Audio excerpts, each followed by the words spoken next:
যদি রিভিউয়ে বলে আপনাদের পরীক্ষা দিতে হবে না, আপনাদেরটা অ্যাকসেপ্টেড করা হলো, লিস্ট বাতিল করা হলো না। নমস্কার বন্ধুরা, আমার নাম ধ্রুবজ্যোতি সরকার। যাদের যোগ্যতা আছে আবেদন করতে পারবেন, ঘোষণা মুখ্যমন্ত্রীর। 16 জুন থেকে 14 জুলাই অনলাইনে আবেদন করা যাবে।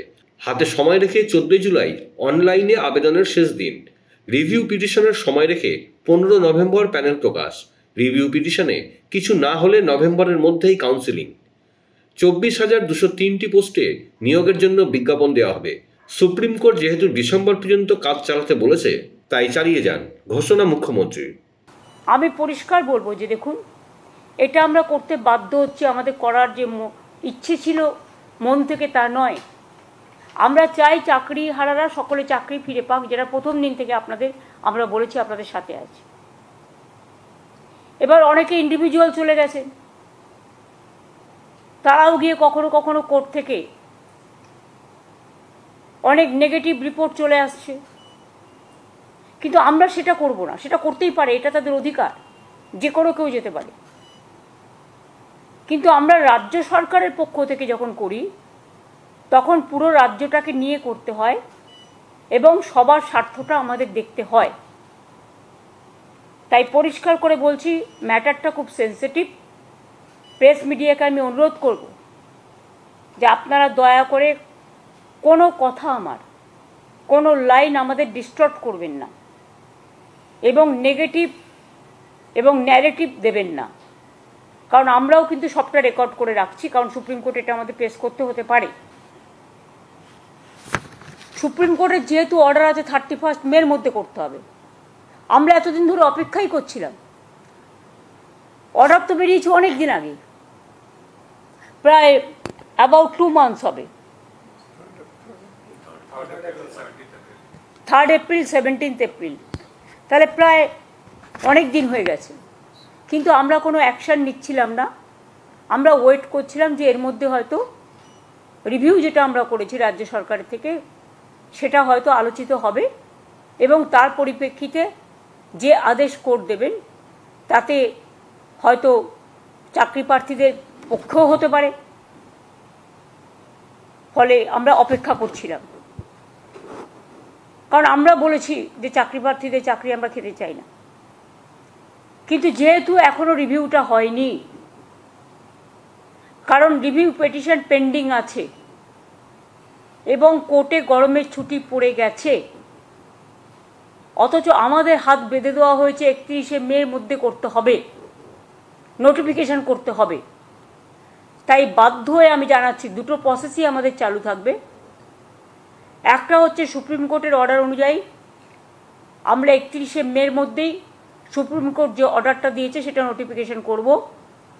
আর দ্বিতীয়ত, যদি রিভিউ যেটা আমরা করেছি, রিভিউতে যদি আমরা ভালো রেজাল্ট পাই, তাহলে আমরা সেইটাকে গ্রহণ করব। দুটো অপশানই আমরা ওপেন রেখেছি। কিন্তু পরে যাতে বলতে না পারে সুপ্রিম কোর্ট যে 31শে মের মধ্যে তোমাদের নোটিফিকেশন করতে বলা হয়েছিল, তোমরা কেন করোনি, সেই জন্যই আইন মেনে আমাদের এই কাজটা করতে হচ্ছে। কিন্তু অপশান আমাদের ওপেন থাকছে ফর রিভিউ।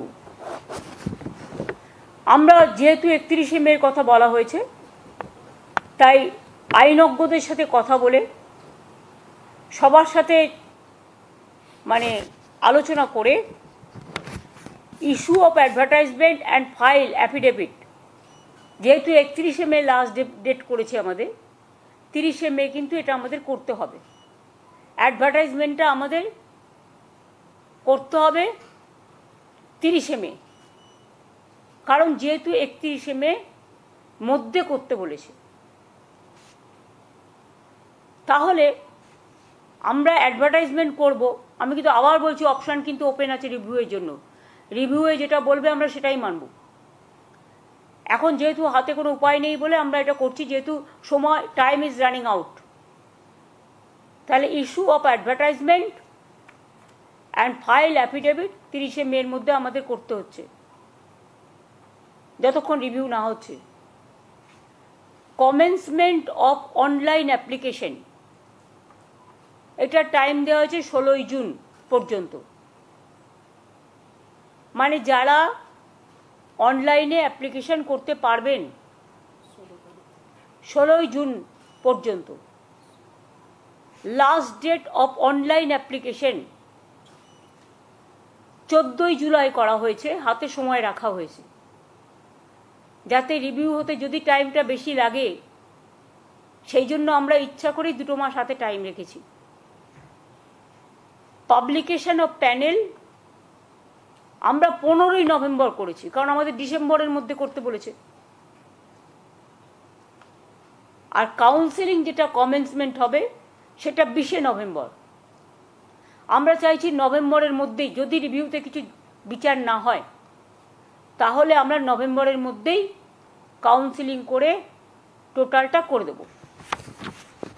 এখানে যা হয় সিস্টেম অনুযায়ী, যেহেতু কোর্ট বলে দিয়েছে, আমরা কিন্তু বলছি না, এটা কোর্টের অর্ডার।